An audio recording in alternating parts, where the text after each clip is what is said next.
बच्चों, मेरा नाम डॉक्टर रेखा है। आज मैं हिंदी शिक्षण से संबंधित वीडियो आपके सामने लेके आई हूँ और हिंदी शिक्षण में हम सबसे महत्वपूर्ण कार्य आज करेंगे वो है, आप ये देखिए कि हिंदी शिक्षण में प्रश्न पत्र का निर्माण। कि जब भी एक अध्यापक छात्रों का मूल्यांकन करता है और मूल्यांकन करने के लिए मैंने आपको बताया था कि बहुत सारी विधियां हैं और बहुत सारी विधियों का निर्माण करके, बहुत सारी विधियों को आधार बनाकर एक जो अध्यापक है वो बच्चों का मूल्यांकन करता है और मूल्यांकन के लिए अति आवश्यक है प्रश्न पत्र। तो जब भी एक अध्यापक किसी भी प्रश्न पत्र का निर्माण करता है, ये जानने के लिए कि उसने जितना अब तक पढ़ाया है, बच्चों ने उसको कितना अर्थ ग्रहण किया है, कितना उसको समझा है, कितना उसका सार निकाला है और कितना उन्होंने उसको अपने जीवन में लिया है या उतारा है, तो उसके लिए हमें प्रश्न पत्र का निर्माण एक आवश्यक विधि है जो एक अध्यापक को अपनानी पड़ती है। तो प्रश्न पत्र का निर्माण करते समय आइए देखते हैं कि किस किस बात का एक अध्यापक को ध्यान रखना पड़ता है।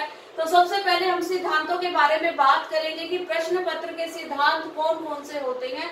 तो आइए देखते हैं कि बच्चों पर प्रश्न पत्र के सिद्धांत कौन कौन से हैं, यानी कि किस किस सिद्धांत पर प्रश्न पत्र जो है वो आधारित होता है।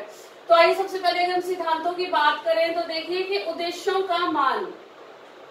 उद्देश्यों का मान का अर्थ है कि जब भी एक अध्यापक कोई भी विषय कक्षा में पढ़ाता है तो उससे संबंधित उसका एक उद्देश्य होता है कि मैं ये पढ़ने के बाद, अब जैसे हम बात करते हैं कि हिंदू मुस्लिम सिख ईसाई आपस में सब भाई भाई, तो वो क्या, इसे ज्ञानात्मक उद्देश्य क्या है कि बच्चों को जो होगा कि उनको ये नहीं होगा कि हम सब अलग हैं, ये सभी जातियों के लोग अलग हैं। उनका उद्देश्य ये होगा एक अध्यापक को पढ़ाने का और बच्चों को पढ़ने का कि हम सब एक ही हैं।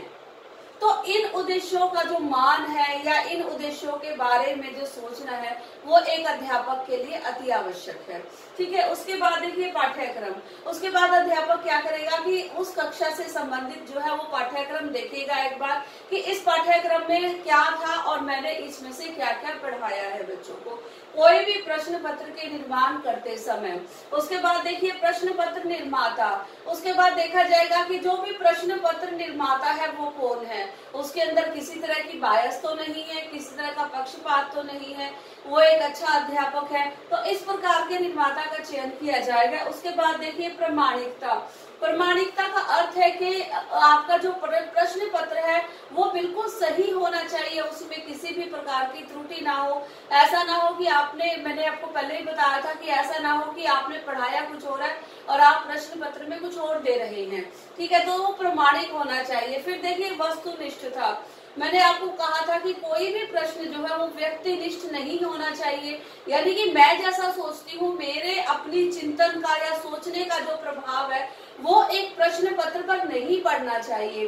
ठीक है, मैं एज अ व्यक्ति या एज अ इंडिविजुअल मैं जैसा सोचती हूँ मेरा प्रभाव प्रश्न पत्र पर ना पड़े, उसके अंदर एक वस्तुनिष्ठता होनी चाहिए। वस्तुनिष्ठता का अर्थ ये है कि कोई भी अध्यापक उस प्रश्न को चेक करता है, उसके उत्तरों को चेक करता है तो सभी के अंक जो है विद्यार्थियों के लगभग वही आए, जो एक अध्यापक ने दिए हैं वही दूसरे के द्वारा दिए जाए, तो वो क्या होती है, वो होती है वस्तुनिष्ठता।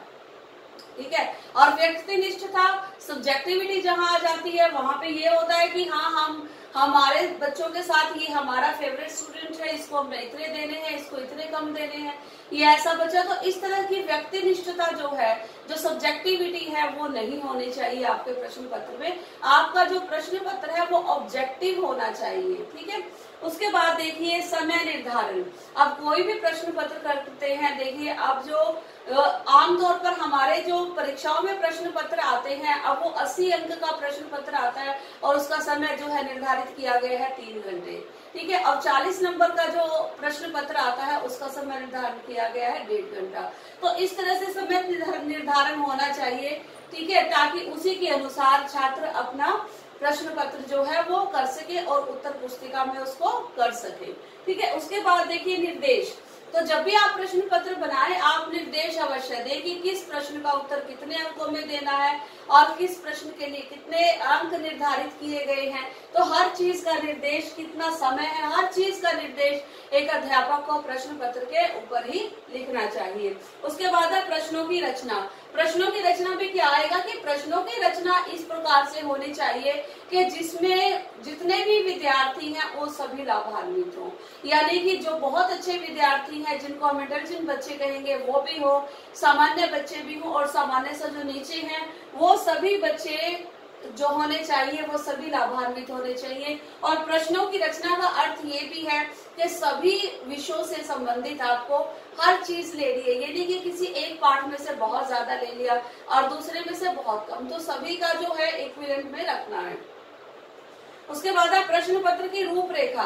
पहले आपने आउटलाइन बनानी है कि मैंने किस में से, अब मैंने गद्य है पद्य है, तो गद्य पद्य मैंने कितने अंकों का डालना है, उसके बाद आपकी व्याकरण कितने अंकों की डालनी है, तो उस चीज की आपने एक रूपरेखा बनानी है प्रश्न पत्र बनाने से पहले, जिसे हम आउटलाइन भी कहते हैं। उसके बाद देखिए प्रश्नों के प्रकार व अंक निर्धारण। उसके बाद आपने ये देखना है कि प्रश्न कितने प्रकार के होने चाहिए, जैसे निबंधात्मक है, लघु उत्तरात्मक है, अति लघु उत्तरात्मक है, वस्तुनिष्ठ प्रश्न है, ठीक है, उसमें किस प्रश्न के लिए कितने अंक निर्धारित होंगे, यानी कि कितने नंबर दिए जाएंगे आपको उस प्रश्न के लिए, वो भी आपने पहले से ही लिखना है। फिर उत्तर तालिका बनाना। उत्तर तालिका बनाने का अर्थ यहाँ पर क्या है कि जैसे आपके वस्तुनिष्ठ प्रश्न है जिन्हें हम ऑब्जेक्टिव टाइप कहेंगे, ठीक है, उसमें क्या है कि आप अगर उत्तर तालिका बना लेंगे तो किसी भी तरह की त्रुटि होने की कोई संभावना नहीं होगी और अध्यापक के लिए उनको चेक करना भी बहुत ही आसान हो जाएगा। लेकिन अगर हम बात करते हैं निबंधात्मक भी, तो निबंधात्मक में भी हमें क्या बनाना चाहिए कि कुछ बिंदुओं को आधार बनाकर हमें उत्तर पुस्तिका तैयार करनी चाहिए या फिर उत्तर तालिका हमें उसके लिए तैयार करनी चाहिए।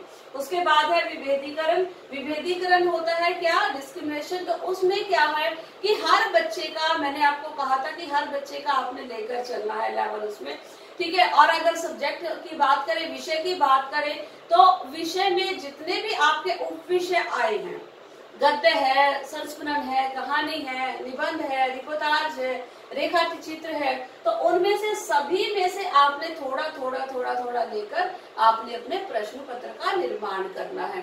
तो ये सारे थे प्रश्न पत्र के सिद्धांत कि जब भी आप एक प्रश्न पत्र बनाएंगे तो किस किस सिद्धांत का इसमें पालन करेंगे और किस तरह से उसको मानेंगे। ठीक है बच्चों, अब हमने बना लिया प्रश्न पत्र के सिद्धांत के, इन सिद्धांतों पर आधारित हम एक प्रश्न पत्र बनाएंगे। अब इसको बनाने से पहले सबसे जरूरी चीज क्या है, जिसको हम ब्लूप्रिंट बोलते हैं, ठीक है। तो ब्लूप्रिंट क्या है कि हमें पहले हमने पहले आपको बताया कि हमें क्या करना है कि निर्धारण करना है कि कौन सा प्रश्न कितने नंबर का दिया जाएगा और वो प्रश्न किस में से होगा, गद्य में से होगा, पद्य में से होगा, व्याकरण में से होगा, कहाँ से वो प्रश्न होगा। तो इसी को हम क्या कहते हैं, इसी को ब्लूप्रिंट कहते हैं, इसी को एक आउटलाइन बोलते हैं कि जब भी आप एक प्रश्न पत्र का निर्माण करेंगे उससे पहले आपको एक ब्लूप्रिंट जो है वो उसके संबंधित बनाना पड़ेगा। तो आइए देखते हैं कि कौन कौन सी चीजें आपको देखनी पड़ेंगी। देखिए ब्लूप्रिंट है आपके सामने। ब्लूप्रिंट में आप सबसे पहले देखते हैं, आइए देखते हैं क्रम संख्या। क्रम संख्या हमने लिख दिया कि हमारे पास कौन कौन सी किताबें हैं, गद्य है, पद्य है, व्याकरण है, और व्याकरण में ही हमारी क्या है, रचना है। ठीक है, अब हमें गद्य से भी लेना है जितना भी विषय वस्तु है, हमें पद्य से भी लेना है, हमें व्याकरण से भी लेना है, और हमें व्याकरण के अंतर्गत जो रचना शिक्षण है जिसमें निबंध आते हैं, पत्र आते हैं, कहानियां आती हैं, निबंध पत्र हैं, ठीक है, वो सारे आते हैं, तो वहां से भी हमें लिखना है, वहां से भी हमें लेना है। तो इसमें हम पहले से निर्धारित करेंगे। देखिए हमारे उद्देश्य जो हैं वो देखिए कि ज्ञानात्मक। ज्ञानात्मक का अर्थ आपको पता है कि छात्रों को उस चीज के बारे में ज्ञान करवाना। उसके बाद है अर्थ ग्रहण। अर्थ ग्रहण के उन बच्चों, उन जितने भी आपके विषय हैं, उप विषय हैं, उसमें कितने चीजों का बच्चों ने अर्थ ग्रहण किया। अर्थ ग्रहण करने का अर्थ है समझना, यानी कि उनकी समझ पर आधारित। ठीक है, पहला भाग होगा उनके ज्ञान पर आधारित, दूसरा भाग होगा उनकी समझ पर आधारित। ठीक है, ठीक है। तो उसमें ऐसे प्रश्न लिए जाएंगे जो कि बच्चों को समझ कर करने हो, और ज्ञानात्मक में जिस तरह से आपको कराया जाए, बताया जाए, आप उसी तरह के प्रश्न होंगे। उसके बाद है अभिव्यक्ति। अभिव्यक्ति की अगर हम बात करें तो अभिव्यक्ति में जैसे आपका आ गया निबंध लेखन है, पत्र लेखन है, रचना है, वो सारा किस में आता है, वो एक अभिव्यक्ति में आता है। अब आपने दिवाली कैसे मनाई, तो ये किस में आएगा, ये अभिव्यक्ति में आएगा। ठीक है। अब अभिव्यक्ति से संबंधित प्रश्न भी हमने उसमें डालने हैं, जो भी आप ब्लूप्रिंट बनाएंगे हिंदी के पेपर के लिए। उसके बाद है मौलिकता। ठीक है। मौलिकता में भी क्या आएगा कि जो जिसमें बच्चों की मौलिकता झलके, ऐसा नहीं कि जो आपको किताबों में दिया गया है, ऐसा नहीं कि जो आपको पढ़ाया है, उसके आधार पर कुछ मौलिक चीजें जो बच्चों ने सीखी हैं। अब अगर हम छोटी कक्षाओं की बात करें, तो हम बच्चों की बात करते हैं, तो हम ये कहेंगे कि बच्चों को आपने कोई भी कहानी पढ़ाई, राजा हरिश्चंद्र की कहानी पढ़ाई, तो हम ये नहीं कहेंगे कि राजा हरिश्चंद्र से संबंधित ही वो आप उस कहानी को नहीं लिखे। तो हम ये कहेंगे कि महात्मा गांधी से संबंधित अगर आपको कोई भी ऐसी चीज कंठस्थ है कि जो उन्होंने सत्यता पर आधारित है, तो वो आप यहाँ पर लिखे, तो वो क्या होगी, मौलिकता होगी। और बाद में हम इनका क्या करेंगे, योग करेंगे। ठीक है बच्चों, तो ये चीजें हैं। आपने कितने नंबर में क्या क्या डालना है, तो सबसे पहले देखिए वस्तुनिष्ठ प्रश्न। ठीक है। वस्तुनिष्ठ प्रश्न का आपका कितने होंगे, ज्ञानात्मक से संबंधित। ठीक है। अब ये देखिए 1 2 3 होंगे और यहाँ पर 4, तो 4 टोटल हो गए। 4 नंबर जो है वो टोटल हो गए किसके लिए, वस्तुनिष्ठ प्रश्नों के लिए। तो इस तरह से अति लघुतरात्मक, लघुतरात्मक, निबंधात्मक। अति लघुतरात्मक कौन से होते हैं, जो कि जिनका एक ही शब्द में, ठीक है, आप उत्तर देते हैं। ठीक है। अति लघुतरात्मक के बाद लघुतरात्मक, जिसको आप 1 या 2 पंक्तियों में उत्तर देते हैं। निबंधात्मक है कि जिसमें आप अपनी मर्जी से, आपकी मौलिकता के अनुसार आप उनका उत्तर देते हैं। तो इसी तरह से अर्थग्रहण में है वस्तुनिष्ठ, अति लघुतरात्मक, लघुतरात्मक, निबंधात्मक। इसी तरह से अभिव्यक्ति भी आएगा वस्तुनिष्ठ, अति लघुतरात्मक, लघुतरात्मक और निबंधात्मक। ठीक है। अलग अलग प्रश्नों का आपने देना है, और इसी तरह से मौलिकता में आएगा। ठीक है। तो अलग अलग प्रश्नों को आपने किस तरह से, अब गद्य में से लेना है वस्तुनिष्ठ प्रश्न। अब वस्तुनिष्ठ प्रश्न क्या होगा, आधे आधे अंक के क्या होंगे, इसमें से 2 होंगे, तो 2 आधा आधा 2 मिला के क्या हुआ, 1 अंक हुआ। ठीक है। और बाद में हम इनका क्या करेंगे, योग करेंगे। ठीक है। योग करने के बाद हमें पता चलेगा कि हमने कितने अंकों में कौन सी चीज डाली है। अब जैसे हम गद्य की बात करें, तो गद्य का हमें पता चलेगा कि हमने 9 में डाला है। ठीक है। उसके बाद हम पद्य की बात करें तो 11 अंकों का डाला है। उसके बाद व्याकरण की बात करें तो 9 की, और उसके बाद रचना की बात करें तो 2 रचनाएं, और उसके बाद इन सब का क्या होगा, योग होगा। ठीक है। तो ये था सारा का सारा ब्लूप्रिंट। जब भी हम किसी भी प्रश्न पत्र का निर्माण करेंगे, तो उसके लिए अति आवश्यक है हमें ब्लूप्रिंट बनाना, या फिर उसका आधार बनाना, या फिर उसके लिए आउटलाइन बनानी। क्योंकि आपने सुना ही होगा कि जिस प्रकार जब हम एक मकान का निर्माण करते हैं, जब हम एक मकान बनाते हैं, तो उस मकान को बनाने से पहले हम उसका नक्शा बनाते हैं। आपको पता है ना कि बिना नक्शे के तो कोई भी आप मकान नहीं, कोई भी बिल्डिंग नहीं बना सकते।